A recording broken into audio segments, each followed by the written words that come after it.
Working with the director is like kanang very calming ra and very chill ra mi kay he's very kanang accommodating to us and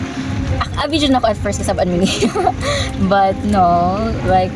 kanang he corrects our mistake pero in a way na kanang dili mi ma sito kanang dili mi ma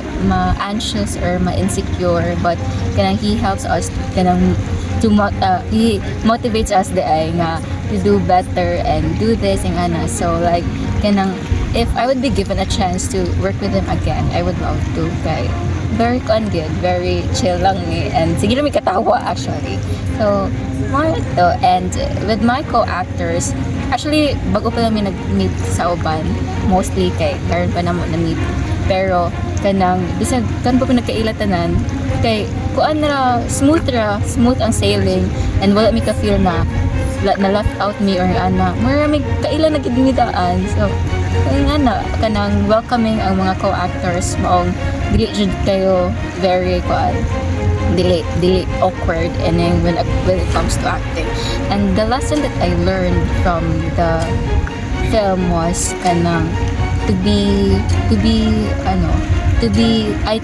to treasure what you have, to treasure your friends.